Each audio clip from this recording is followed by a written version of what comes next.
Good morning, everyone. Welcome back to my kitchen. Do you know when sometimes you create a beautiful space for yourself and you have all these details and you put everything together and all the elements like the color of the wall and the flooring and then you see it and you go, it's gorgeous. That's what I had when this kitchen was finished. But then you live in it and you go, it's gorgeous, but maybe it's not for me. I love the space that we have. I love a lot of the details, but you kind of see it coming. There's one thing that I like, but that I don't love, and it's the floor. So as you were putting it in, I think I already told you, I think it's too orange. We had this floor, these tiles, tailor-made, and you never know how they come out of the oven. We explained at the factory what we wanted. They've shown us all these examples, and now we went with this. And depending on how the light hits the kitchen, it changes. And I love all of that. But overall, in many moments of the day, I think it's too orange. So we wanted to put in a béton ciré floor, which would have been cream white, which is why I chose to put in a wood ceiling, just to balance all the harsh white and shiny and smooth surfaces. But now that we have put in such a traditional terracotta tomate floor, this feels too much. So I've got a plan. I want to start with changing this. I brought in all these copper details because I think my initial thought was, okay, if it's too orange and I don't like it, embrace the orange, go all in with warm colors. Combine the floor with a warm color on the cabinets. It has a pinkish hue, hoping it will bring out the pink in the floor, and it did. But again, you're using warm colors, which just kind of, it can be too overwhelming. On the other hand, that was intentional as well because I wanted this kitchen to feel warm and cozy and inviting and almost like a warm hug in the winter, because the winters are quite dark here. So all of this was intentional. So I've told myself I'm not going to make too big changes yet because I want to live, an entire year here and see all seasons here. I love the vibe. But there's moments in a day where I'm going, oh, the floor is so orange. So I can do simple things. I can change this. All of these are orangey. This has little red in it even. This color, copper, there's copper here, but I use these. So I'm not going to take away the things that I really use all the time. There is copper over there at the wood burning cooktop stove thing. I use those too, so I'm not going to take away, but this I don't use. So I'm going to change this and bring in a little more neutrals. And then the other thing that I need to do, is paint these doors. So we put these in. I was not able to find old salvage doors, which I usually try. The one to the pantry is, but we couldn't. We're tall. I'm almost 6 feet, so I can't have the low the low doors that you salvage everywhere. So I need to paint these still. I definitely don't want to keep this in this wood tone because this, again, is just making everything look orange. I was thinking about what kind of color. So if I want to tone down the floor, I want to go with a cold color. So that's either going to be a blue or a gray or a green. That's all cold colors. So I have green everywhere in the house, and you have greens that feel warm, even though technically they're a cool color and they should tone down the orange in the floor. So I think when I designed this, I just had this desire to do things differently and not create the obvious thing. I was kind of challenging myself to do something different. So what I'm going to do is I'm going to get paint and at least do the primer coat on this, which is going to be white, so I can see what difference that makes. And then I have found a really beautiful color. I recently did a home tour with Aurélie in the south of France. And she had this gorgeous khaki, is that what you say? Like a brownish, greenish, grayish color. Don't know if that makes sense. But technically still a cool tone, so that could work. And so I'm thinking that might give the contrast that this room might need. I don't know. I'll start with the white. I hung a blanket here in a dark green just to see, what the effect would be. Let's start with taking some of the copper out and adding more toned down colors in this space. And then I'm going to see, I just thrifted a couple of really nice vases recently. See how cute this little vase is. And I found it well because we're cleaning all the upstairs. As you can, I don't know if you can hear Olav, he started demolishing the oldest part of the house. We've started the renovations there. And so we needed to clean out all the extra brocante that I had everywhere.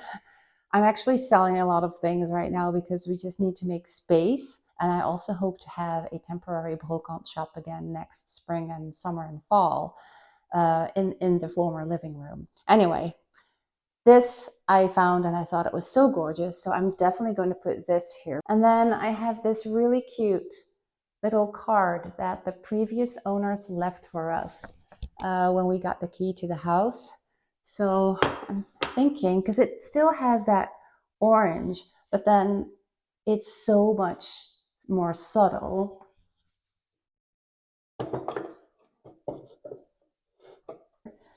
And then I have this candle.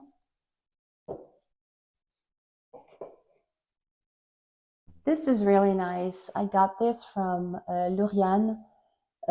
She has a beautiful Instagram account called Maison de Famille, or maybe it's La Maison de Famille. And she made this for me, and it has the same scent as the candle I lit this morning, Fleur d'Oranger, which is my absolute, it's orange blossom, I think. It's my absolute favorite. And see, it has this little same finish as this one.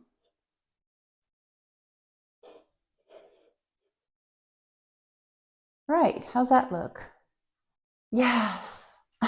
This is probably going to sound ridiculous to you. Olaf is probably going to say, you haven't changed anything. I don't notice anything.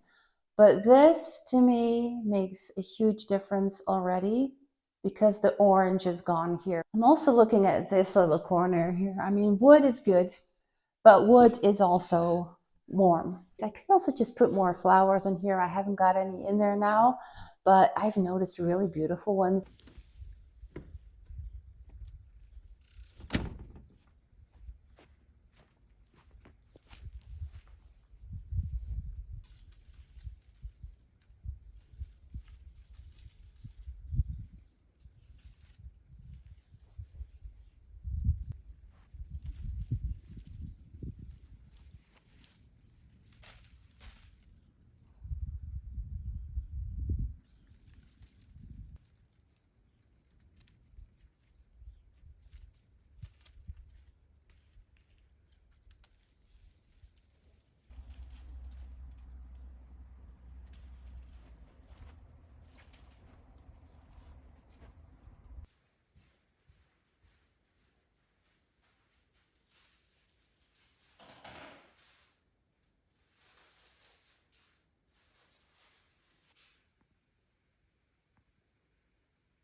Okay, I'm laughing at myself because I'm trying to get away from the orange.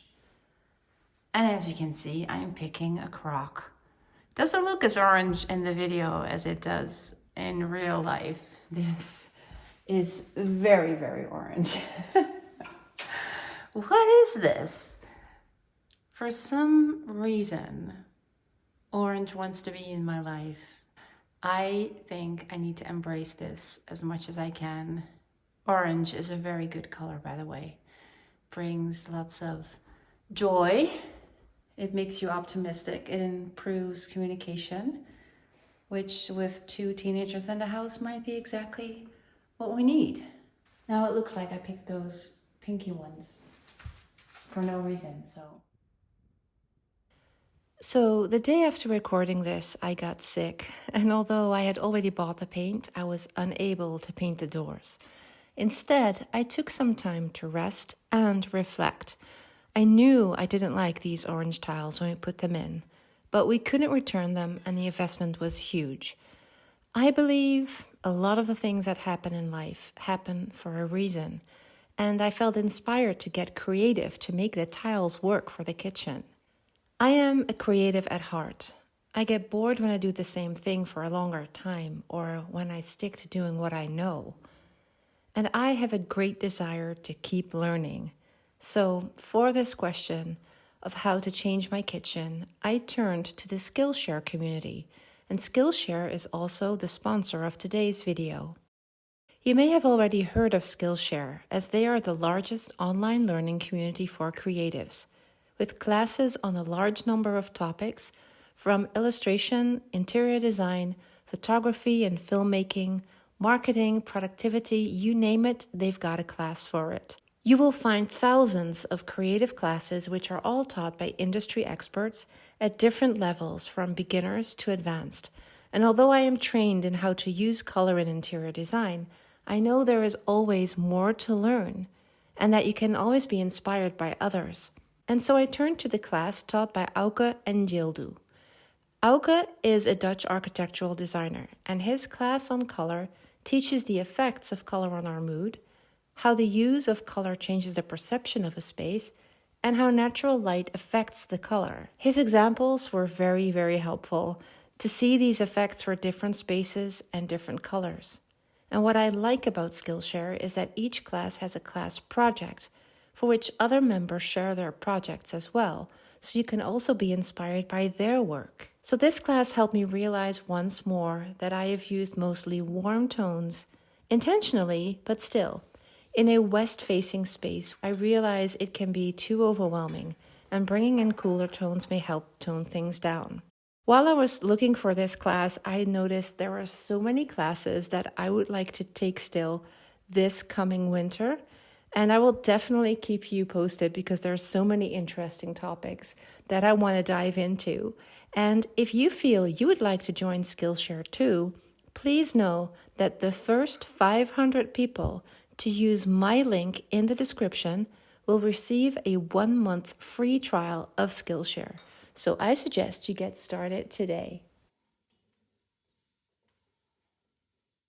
So even though I feel the kitchen needs some fine-tuning, and I think it is all things that I can do, all things that can be changed, I have to say we are so happy with this kitchen. I wanted this to be this warm, welcoming space for my family, where we gather, where we cook together, and where we have conversations about our life, what we want to do in life, how our school or work day has been. And I can definitely tell that this space is bringing us all of that. We often find all of us in this same space, everybody doing something and still all being connected. And I also noticed that my boys help with cooking a lot more, or that they get creative. They go into the pantry, they find a couple of ingredients, and they cook something and they whip something up real quickly. And we've also had so many friends and family visit in the past months, and I was just overjoyed seeing everybody gathered around this big kitchen island, all chatting or preparing something or having a coffee, and that is everything I wanted for this kitchen. So I think it's been a very successful project in that sense, and now I'll just quietly take my time to adjust a couple of things, and I think that's the good thing. You do something, you see a couple of things don't work, and you allow yourself to change course and to do things again and to learn from, well, I was going to say mistakes, but maybe it's not really a mistake. I am the kind of person that needs to try something to know if it works, and that's just the way that I do things, and it's okay. So I'm leaving you with these scenes of me cooking. I think I must have shared this 100 times already, But this is just one of my favorite recipes from my book, my butternut squash risotto that I was cooking for our guests and for my family. And so you can take a screenshot while I filmed that page in my book. And I will leave you with these quiet fall evening scenes. As always, thank you so much for watching. I hope to recover soon. As I'm recording this, you can probably hear it in my voice. I'm still not entirely recovered, but I will definitely be back next week because I had already filmed another beautiful home, and that video is waiting for you. So that's going to be up next Friday. So thanks again for being here, and we'll see each other soon.